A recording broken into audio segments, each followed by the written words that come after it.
everybody, and welcome to a subject that is near and dear to my heart. We are going to be talking about foreign investment rights yet again. I know this is the third video on it, but unfortunately I keep learning more and more about it, and the more I learn about it, the more overpowered that it looks. And the reason why we're talking about it today is because unfortunately it has come up in my past 3 videos. It's going to come up in my next video. I guarantee it. I kind of want to cut it off at the head. I don't want it to rear its ugly head over and over again. Yes, I take full advantage of it. No, I don't agree with the people who say it's weak. I do not think that that their math is mathing, and we're gonna try to solve this with rudimentary math. Okay, I'm not a genius by any measure. I'm not Connor Big 3. I'm not Generalist Gaming. I do not understand the math on the same level that they do. I do not understand the code on the same level that they do. All that I am good at is noticing patterns and telling people who are smarter than me about the patterns. That's it. That's all I do. Okay, so here's the pattern that I have noticed, okay? This is something that people should pay attention to. We're gonna start off with construction for a banana farm, right? A basic, everyday banana plantation. We're gonna take a look at that. It's 200 construction, right? And it says right here, 144K weekly construction goods cost. Makes sense, doesn't it? That's pretty much what it would cost for the total amount of construction for a project like this. And if you actually take a look over at the wiki, it'll tell you how much construction that is used for everything. Let's bring up the wiki, for instance. It's going to tell you up front that if you're on wooden buildings, it's going to cost you, right here, let's highlight that. 2,000 construction, I guess if it's the base cost, or no, it's going to cost you 2,000 pounds, and it's going to cost you 1,000 pounds per point of construction. For a 200 construction building, that's going to cost you 200,000 pounds for wood. For an iron construction, we're just assuming baseline. We're not including wages. We're not including all the base goods and all that. We're just going to go baseline for this. Basic, rudimentary math, something very simple, okay? For iron frame, it's 3,600 for 5 construction, or 720 per construction point. If you need 200 construction, which we do for a banana plantation, it's going to cost you 144,000 for iron. For steel, you get it's 5,400 pounds for 10 construction points, and 540 per construction point. Obviously, again, we're not including state construction efficiency in this one. I know it gets a little bit better. In fact, it gets really good if you keep reducing the construction efficiency, or increasing the construction efficiency. But again, we're just talking baseline here. Then there's arc welding. 10,300 for 20 construction points, and you get 515 per construction point. So it's 103,000 for arc welding to make a 200 construction building, which is a banana plantation. Now we're gonna get off this screen right here, click, and we're right back to the banana plantation. And again, for me, I'm on iron frame building. I don't have a huge amount of state construction efficiency. I think I got 5% in some places. In some places I got 13%. In some places I got minus 20%. So it's not ideal. It's not a perfect country yet. We're only 25 years into the game as India. Here's the thing. I have done a lot of foreign queues, and I just got rid of all of my lovely little investment rights, okay? So we're going to go into the buildings here, and we're going to go to the building registry. Now I want you to pay attention to something very cool. We're going to go to Nationalize Bananas, and I want you to click over here on American Private. It's costing me 100,000 pounds to make, or to buy, a banana plantation. The same banana plantation would cost me 144,000 pounds to create myself. Again, we're not including all the modifiers. We're not including wages, which are funneled back into you through taxes. We're not including the money that's funneled into the capitalists eventually. And we're not talking about all the money that's funneled into other industries. Yeah, it's a perfect cycle when you include it all together. But here's the thing. We're doing that anyways, right? We're doing that right now. We're still building. It's not like I just said, oh, we're not going to build. It's a zero-sum game. You can't have foreign investments and government construction and private construction. No, we have all 3. And look at this. I got money just doing nothing. This is garbage money. This money means nothing. 4,280,000 sitting here doing nothing. But I go back in here. We're going to go back to the banana plantation, and what do we got here? 4.2 million, right? 28 million? How much will that give me? Let's just do all of it and then remove what we don't know. Oh my god, there's a lot of banana plantations on this run. Where's India? Where's India? There's India. So only 6. Okay. You know what? I'm going to do all 39 million just to prove to you guys a point, okay? We're going to do all 398 levels that I did not build. This is everybody else building it. And I'm paying pretty much full price for it right now, okay? But I just want to prove a point. I want to showcase to you what I have right now. I have 87,000 in government dividends. I have 206,000 in reinvestment. I want you to pay attention to the 253 at the top here. The 253, and I want you to pay attention to the 87, and I want you to pay attention to the 206. We're going to nationalize that right now. Click. I went up 18,000 in total. My government dividends right now is 155,000. We almost doubled it. I am paying 23,000 in interest now, but who gives a crap about that? Let's take a look at the reinvestment. Oh, look at that. We almost doubled that as well. We are now getting 204,000 in banana plantations reinvestment just from that alone. One action. 398 building levels that I would have never built myself. I would have never done that. I guarantee it. In my playthroughs, I don't think I've ever built a banana plantation. Why would I? What the heck am I going to do with a banana plantation? But look at that kind of money that I'm getting now because of that. I have a net gain of 18,000 pounds that I would have never had if I never clicked that button. Yeah, I'm in debt, but who gives a crud about debt? Debt is a good thing, remember, people? All that extra money, all that extra interest gets funneled into your economy eventually, and it goes to the capitalists who spend it on other things. So yeah, debt is a good thing. So why wouldn't I want to use this debt? But we're not done, are we? Oh, no, child. No, we're not done. I'm going to load up a save. We're going to go to my Portugal save. This is my most recent save. I haven't actually put out the video yet. You'll get to see it later on, but I want to show you guys something. Oh, I forgot to change my speed. Let me fix that real quick. You could tell this is unscripted because I haven't had, everything's properly set up here. I'm kind of just talking off the cuff here. Now, I'm going to go back into the building level, and we're going to go to the building registry, and again, we're going to go to banana plantations, but I want you to notice something different here. 50,000. Not 100,000, 50,000. Why is it 50,000? Let's go to the power block. Foreign investment minus 50% cost for nationalization.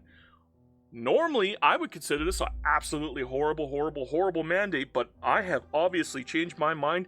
The people who railed me for saying that this is an F tier are correct. I am 150% wrong about foreign investment. This is a very strong situational pick. This is a B tier.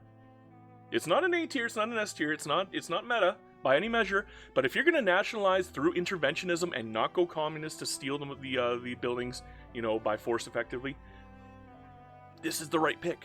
This is the perfect pick, and this is obscenely strong. Obscenely strong. Again, 56 levels? No, well, 47 levels, and it's only going to cost me half. 2.35 million. That's literally nothing in comparison to what I was paying as India. And again, I want you to pay attention to the government dividends. I want you to pay attention to the reinvestment. Again, government dividends are 17.4 thousand. Reinvestment is 92.3 thousand. And I want you to pay attention to the number I have up top, which is minus 16,000. Click. Now, I lost quite a bit on my balance, but my government dividends did go up quite a lot, almost 9,000. In fact, they did go up 9,000. The only difference is, now obviously I am, actually I don't know why it did go down. I think it's because I'm building up more. Yeah, it kind of bounced itself out. It should have, it's because I loaded up the save. But again, 19,000 on banana plantations for my reinvestment. I'm at 107,000 now.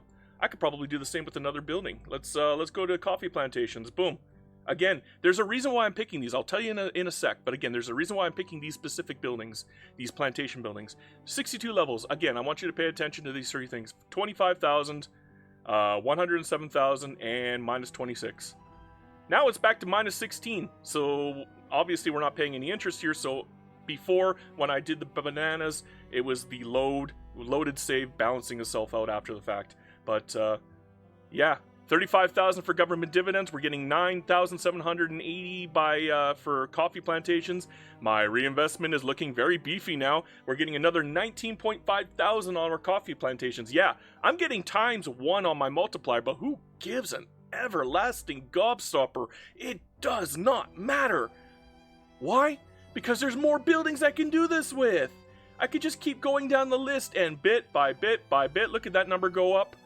Bit by bit by bit. We're just going to keep going. Just keep going. Every plantation we're going to do this with. And it's going to keep going up. And there's a reason for it. It's because plantations are obscenely cheap.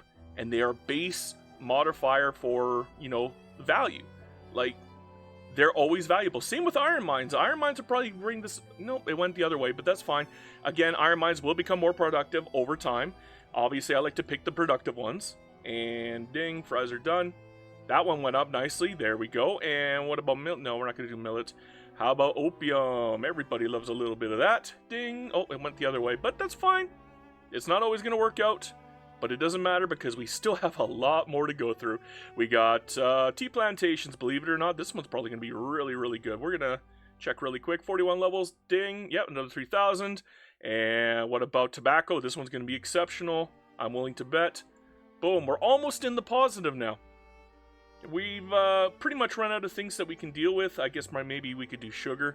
I don't know if it's really going to help that much. But again, ding. Oh, it went the other way. But we went in quite an interesting direction. Now, yeah, I spent a lot of money off of that. Quite a little bit of money. And I lost quite a lot of money doing that. I mean, our interest is now 8,000. That's probably why I started losing money on the final ones. But that's fine. Because look at our government dividends, we're 56.9 thousand. Weren't we 15,000 to begin with? And then our reinvestments, 174,000. Weren't we 90,000 to begin with? That is quite a big jump. Those are big jumps in numbers. I can now literally let my investment pool do all of the building, and I can get this money back overnight. Now, speaking of the math, I want you guys to understand what I'm spending. Each one of those buildings with this mandate is 50,000. 50,000. How much would that take to get your money back? Let's go. Let's find a banana plantation somewhere. Okay, we got a random banana plantation. It's not even fully done up here. In fact, I should probably find one that. Yeah, there we got a single one right here. This one is 619 for the weekly balance. 619. That's how much money I'm making back from that, okay? Now, if we're going to bring up a lovely little calculator here, we have, what, 619 times, what, 52? Okay. So, shoot, I'm really bad at math, couldn't you tell? All right, so 50,000... by 619, it's going to come out to 80 ticks. 80 weeks. That's pretty much what that's saying. 80 weeks. That's 1 year and a half. If you're doing 100,000, double that, so that'll be 160 weeks, and that'll be what, I don't know. Again, I'm bad at math, couldn't you tell? That's, that's 3 years effectively. Okay, so, wonderful, right? 3 years. At 100,000, it takes 3 years for the building to pay itself off. 3 years. That's it. After the 3 years, it's all profit. And if it maintains this value, we're just going to assume that it's maintaining the value. It doesn't go up, it doesn't go down. We're just going to say 619 for the rest of the game. I am currently in 1870 right now. I paid 50,000 for it. It takes me 1.5 years to pay it off. So 1872. We're going to say 1872. 1872.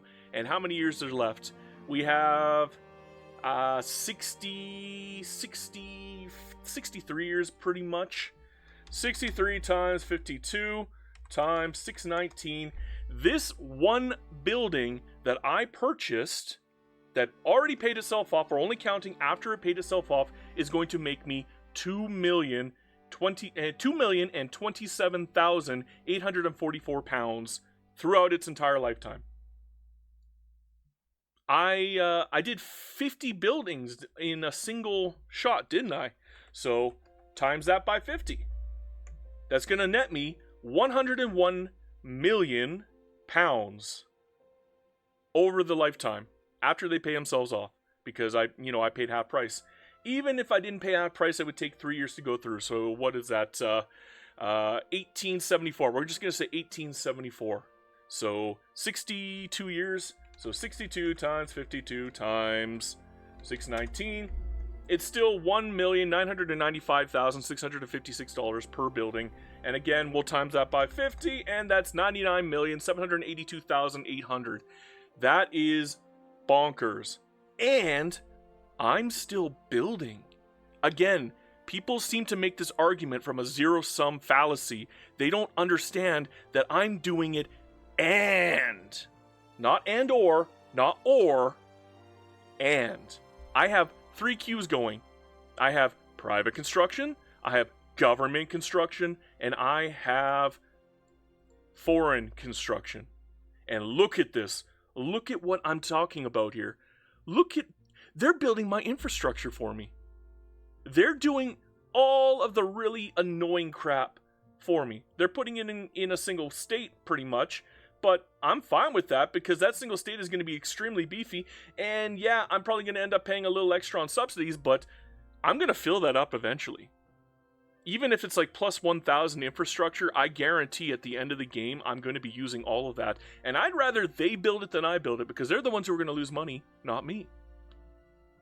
If they're building infrastructure buildings that are going to lose them money over time, why wouldn't I be excited about them doing that? Because then I don't have to do it. Look at this. My private queue is pretty much exclusively building, except for that one port, but they're pretty much exclusively building a bunch of beautiful, beautiful, profitable buildings that are going to increase my reinvestment. And they're going to increase my consumption taxes. They're going to increase my poll taxes. They're going to increase my income taxes. They're going to increase my dividends taxes when I finally get to that point. We're not there yet, but obviously it definitely adds up over time, and it really, really, really helps. Now, I do have to remind you, there are downsides to this. This isn't just all pure upside. Again, the first major downside is the one that most people notice right away. The multiplier disappears. Just gone. You're ×1 for the entire game. It's gone. It'll never come back. But that's going to happen to everybody eventually anyways. The second thing is, obviously, government dividends do not have a very high yield after a certain point. You only get a slight bonus for it. But thankfully, interventionism does keep it pretty decent, so that's kind of why I like interventionism now. And on top of that, this is something that a lot of people don't recognize, is you're actually making quite a little bit of extra money from your gross domestic product, which does go up because of foreign investment, and every time it goes up, you get more for minting. That's an upside. But there is another downside that a lot of people don't recognize. This is one that really does actually kind of hurt a little bit. It's not like game-endingly bad, but it can be really, really difficult to handle sometimes. If you go around and you just, nationalize a bunch of different things. What do I have left that I can nationalize a bunch of? I don't really have a whole heck of a lot at the moment. I just kind of do. Oh, livestock ranches. Yeah, okay, there we go. We're going to do livestock ranches now, and I want to showcase to you guys. Yeah, I'm actually losing a bunch of loyalists, and they become radicals over time. And when you're talking about a lot of buildings, a lot of highly owned, valuable buildings, yeah, you're gonna run into an issue where you're not gonna be able to grow your loyalists particularly quickly until you actually force yourself to get police or National Guard or something like that. And yeah, that's going to cost you a little bureaucracy later on. It's not a very fun ordeal, especially if you run into a bunch of secession movements, but it's the price you pay. At the same time, you also piss off every country that you steal from, although some of these countries you're really not going to worry about stealing from them because they're going to love you anyways. And the countries that you don't care about, who cares about them? Like, I don't care about Germany. I want to steal from them. I hate them. And there's another thing that a lot of people don't realize that's a benefit about this. When you take the mandate for minus 50%, this lovely mandate for an investment, yeah, this action of stealing from them hurts the other country without having to go communist. You're only giving them half of the value of the building. And even then, they're only getting really a quarter of the value of the building because the other quarter goes into their investment pool, which the game doesn't really particularly use very well. You're really hurting the other countries by doing this. By taking these 4 from Germany, I am effectively stealing $200,000 of value from them. Yeah, they get paid a little bit. Who cares?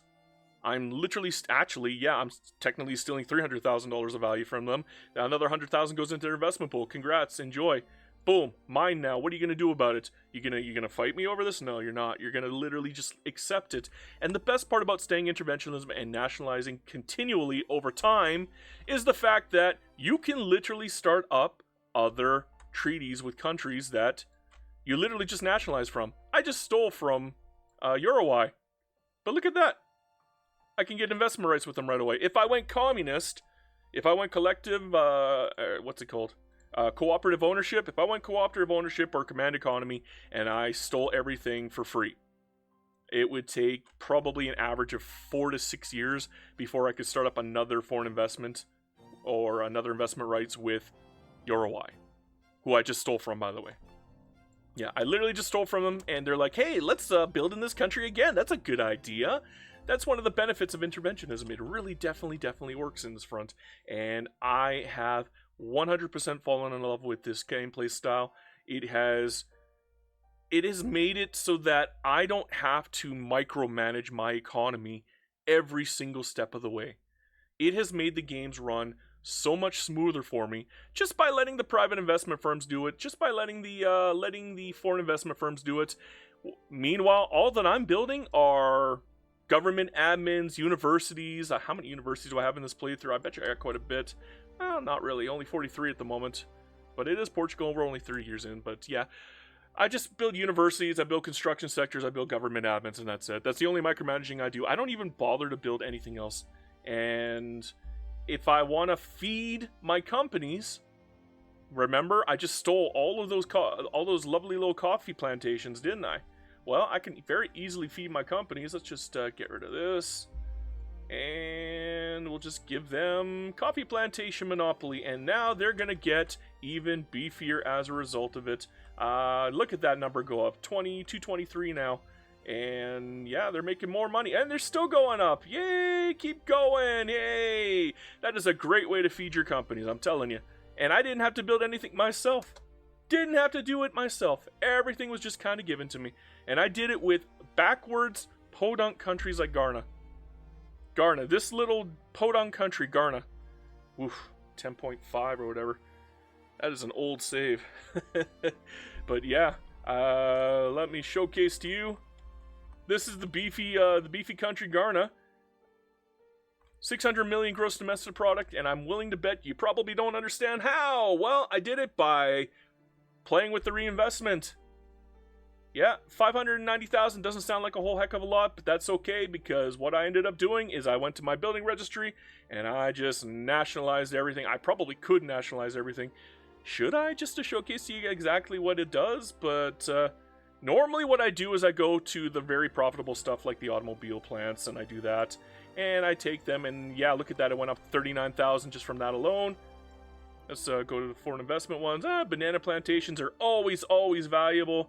Ding, look at that, we're making money. That's usually what I do. I'll go, piece by piece. The reason why I go piece by piece is because I don't really want to nationalize ports. I don't want to nationalize railways. Everything else is on the table. If it's super profitable, I take it. Rubber, super profitable. Mine now, thank you, come again. Railway is profitable, but I don't want it because those are usually ones that lose money. But the ones that make money, like the paper mills, yeah, I'll take those any day of the week. And we're still making money, even though we're actually accruing interest here. Oil rigs, yes, please. Ooh, still making money, even though we're accruing interest. Again, you want debt spending, right? Well, here's your way to make debt spending. Yeah, I'm losing a little bit off of interest, but I want you to take a look at that freaking reinvestment. We went from 590 to 866 just from those alone. We're not done. We got more. But wait, there's more. We got so many to go through. We're not even close to done. Yeah, it takes a little bit of effort. It's a little tedious, but you know what? I think it's worth it. Let's just keep going. Ding, fries are done. No, those are not profitable enough. For the large industries, I usually have a cutoff point of 15 or higher. For the plantations, it's usually 9 or higher. That's my cutoff point. Okay, everybody has their own cutoff point. You can change it to what you like. I'm fine with that. It's your game. I'm not going to tell you how to play, but again, that's the cutoff point for me. Click, done. How about your dye plantations? I'll take those. Those are profitable enough. Ding, fries are done. We're plus 73 now. Our government dividends are 375K, but take a look at this investment. This reinvestment nearly double. We're $1 million in reinvestment. $1 million, my friends. $1 million. Yeah, we're paying 119,000 in interest, but again, we're somehow making more off of our government dividends than we're losing on the interest. So that's going to pay itself off relatively quickly. And again, if you go to the building, the foreign queue, yeah, it's still going. Obviously, because I loaded a save here, we got the goofy face, but that nothing you can do about that. Every time you load a save, you're going to see that. But I mean, look at these foreign queues. Look at how much construction is going into my country, just from other countries. This is probably 1,000 already.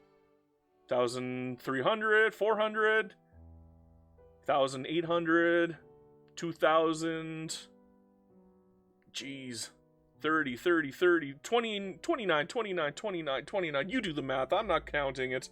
That'll take forever to count. This has got to be at least 3,000 construction in this country alone. Yeah, it's not everything that I want, but I don't care. I mean, if they're building it, I must need it at some point, because they base it off of the profitability, and it does definitely add up over time. And again, like I said, whenever you're ready, whenever you really, really want this to skyrocket, when you want to see this GDP skyrocket, whenever you really want that reinvestment to skyrocket, just privatize it. And again, you don't have to give anything up for it. You don't have to give up your private construction. You don't have to give up your government construction. Yeah, I'm playing a tough country, Ghana. I got 1,600 construction. It's slow. It's a tough country. But what about India? India's not a tough country at all, to be honest. 1891, let's load up the other save.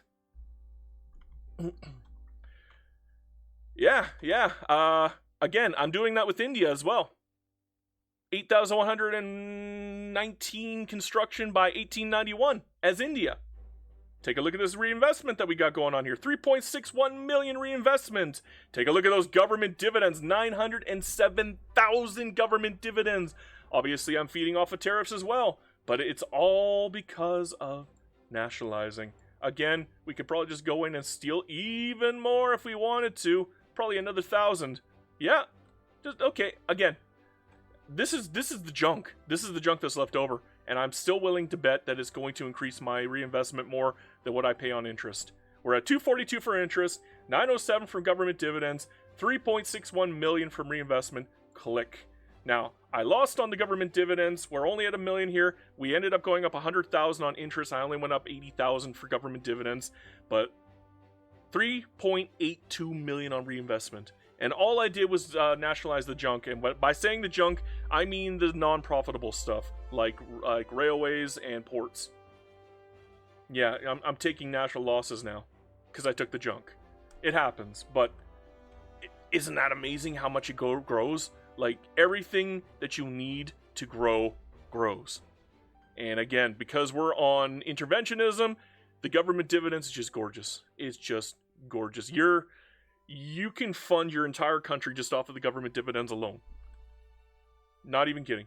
Not even kidding. And I don't even have to do that. If I were to run this and just cancel all of my buildings, because my investment pool is so high, I'm willing to bet that they're actually willing to do 100% of the building for me. I'm literally going to cancel all of this. All of it. Just cancel it all. All of it gets canceled right now. Go away. Go away. I don't want any building. Go away. Go away. Well, it wasn't 100%, but dang, is it ever... It says 100%. Okay, maybe it was 100%. There you go. There you go. Yeah, they're doing all the building for... Oh, I even got graduated taxation. Look how much money I'm making per tick now, just by letting them do all the work. And yeah, they're losing quite a precipitous amount of money, but I can always bounce that up whenever I feel like it. Again, if I really, really, really wanted to, I could just inject more money into the company, into the world, by building and balancing it out. Let's just do that right now. We'll just do bananas. Banana, banana. Go for the banana. I love bananas. Yeah. There we go. Woo. Oh, it's not balancing. There we go. Now the investment pool is, making money again. And we could just go back and forth. We could stay at 387 million in credit and make sure that the investment pool stays at 65 million. Because again, if you do that, they will stay at the 50% all the way up to 100% range. I don't remember what the exact number is required to do that. All I know is you need a boatload of money for them to stay at 100%. Let them do all the work. Let the game do the building for you. There's no shame or blame in doing that. Yeah, you can't feed your companies quite as well as you could if you did all of the building yourself. But my goodness, are you saving yourself just gray hairs? Yeah, you're not pulling your hair out at the end of the day. You're not losing your mind. You're not crying at the end of the day.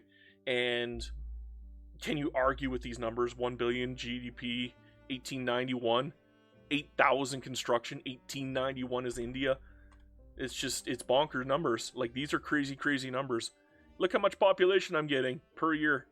I've been pop maxing while my construction's been filled out by my lovely, lovely private sector and my absolutely bonkers foreign investments. Again, look at these foreign investments. These are bonkers. Like, it's not as big as my Garna playthrough, because I've been very aggressive in this playthrough, unfortunately, and that does hurt you. But again, bonkers amounts. Bonkers. Just crazy. Alright, well, I wanted to get this out there. I wanted people to know that this is overpowered. This is overpowered. This should be considered cheese. I don't know why it's not considered cheese. I think it should be. I know I'm the type of person who shouldn't be like, oh, well, you're abusing it and you're calling it cheese. It's like, yeah, I'm abusing it because I want people to recognize what it is. I think that every multiplayer game should ban this because I think it's that powerful. It's that cheesy, especially when you mix it with the foreign investments mandate. It is something that can turn a tiny podunk country into a powerhouse, and they can compete on the grand stage with very little effort from the player himself. It is scary. And one of the things that really makes it powerful is the fact that when you go into the treaty and you make the treaty, well, you're not paying anything. By giving them foreign investment rights, they pay 50 influence. You don't pay anything. Yeah, you can give them an obligation. That literally means nothing. Literally, you can deny them asking for things from the obligation. You don't have to care. You don't have to care. Yeah, again, they pay 50 influence. You pay nothing. Just give it to them. Look, I got a new thing. Nothing changed. I still got the same amount of influence.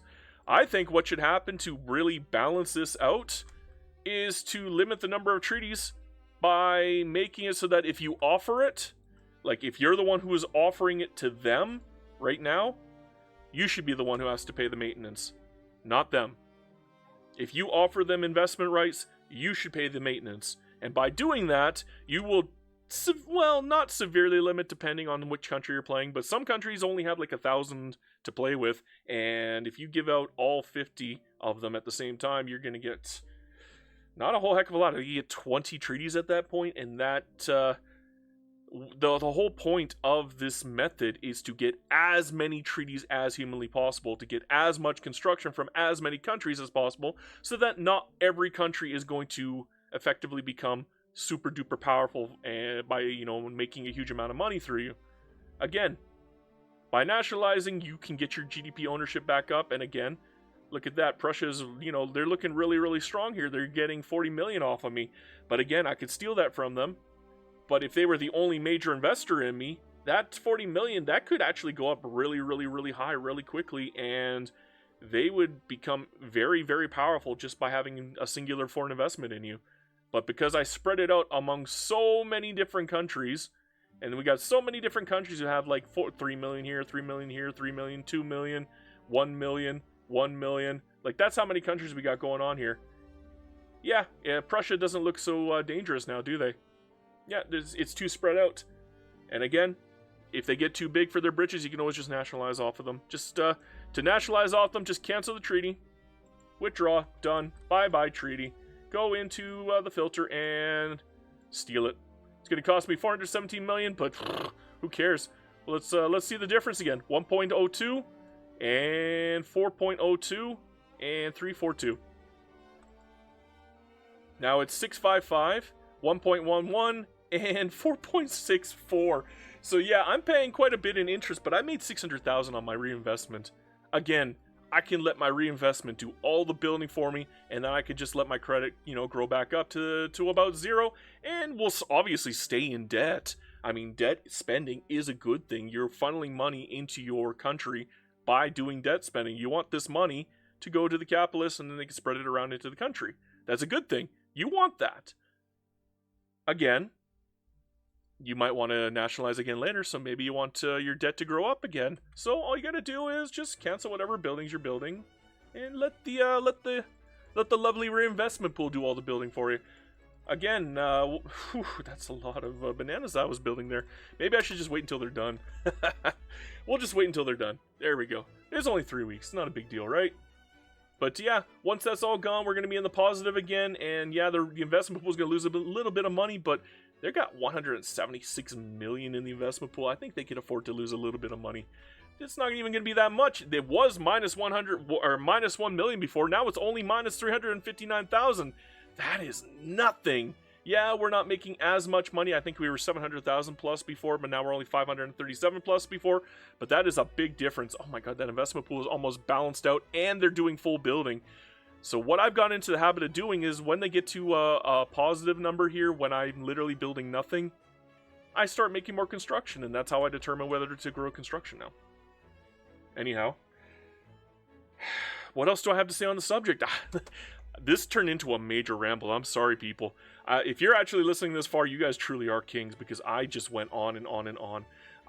The only thing different is I didn't have any lawnmowers in the background. I didn't have any car horns honking in the background. No airplanes landing in the background. No dogs barking. I did talk about bananas at least, so that's a big deal. Hey, maybe I am a little bit like Generalist after all. I feel proud, because I like Generalist. Generalist is a good guy. He knows his stuff. He's a smart man, and I would like to be more and more like him every day, and that's why I'm learning as much as I can about this game, and I hope that this information helps you guys come to terms with a way of making a strategy of, growing your GDP in a different, unique way by making use of a third construction queue.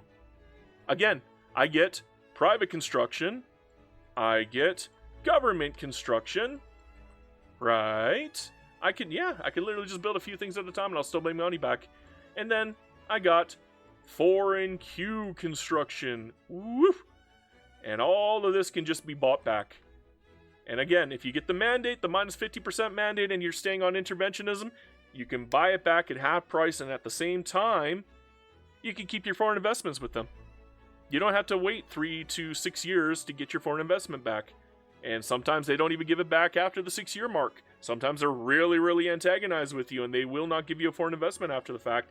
So you end up losing partners by going for the cooperative ownership route. That's why I don't really do it in my playthroughs anymore. It's not as effective as staying as interventionism and just letting them build from beginning to end. The only thing you need is population and infrastructure. That's why I beeline for rails now. I think railways is the most important tech in the game now because of this. I think having a large, sizable amount of job seekers, peasants, and unemployed is an imperative thing to truly grow quickly in this game now. That's why I like to play small countries and conquer big countries that have a very wide amount of unemployed. And it just builds up. It just grows exponentially quicker than it normally would. I played India normally. The best I got by, I think, what was my cutoff point? It was 60. 1860 was my cutoff point. Obviously I had 1861 here, but again, 1860 was my cutoff point. For this playthrough, I ended up with 176 million. In my old playthroughs, I think I was at 120 million. It wasn't ideal. It wasn't a fast growth method. It wasn't perfect. I couldn't really properly pop max. I couldn't really do anything. It kind of sucked. So, yeah, make of this information what you will, and I hope you guys enjoy playing Victoria 3 in spite of it. I hope the developers maybe will catch on and realize that they need to limit this, even if they intended it to be this way, to be as powerful as it is, because obviously there's a mandate for it, so maybe, just maybe they intended this after all. But maybe, just maybe, you shouldn't be able to give everybody across the world a treaty. You shouldn't be able to get 90 treaties, which I've done before in one of my Qing playthroughs. You shouldn't be able to. And I think one of the best ways to limit that factor, just make it cost influence when you offer the treaty.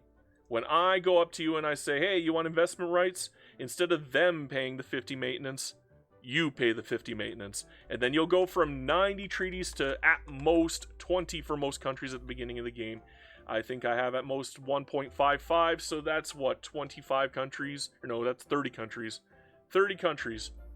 So if you have 4,000, then I guess you can get a wide berth of it. But again, if you do that, you won't be able to do anything else. You won't have a lovely power block. I called this one tech support. It's India after all. But yeah, I think that's one of the best ways to balance it. Because what makes it powerful is the fact that you can get 90 countries who are all building at you at the same time, and it just gets bonkers. And there's no real penalties for stealing from these countries. Yeah, they dislike you a little bit, and yeah, you're gonna run into issues with radicals and a lack of loyalists, and it takes a little while to balance it out. But that's normal in this gameplay, anyways. And you might run into secession movements, but again, it's not game breaking compared to what you're getting in return. So yeah, I got nothing else to say on the subject. I hope you guys have a wonderful day. Thank you for watching this far. I ramble way too much. That's why I don't do unscripted. If I do unscripted, I will talk for years. I don't even know if I followed a proper cohesive argument. I hope I formed a cohesive thought and I, put my points out there clearly for you guys, but I can't guarantee it. That's why I warned you. This is unscripted. Anyhow, give your loved ones an extra hug tonight. Make sure to let them know that you care, because they might not be here tomorrow. Believe me, I know. And beyond that, hail Hydra Cat.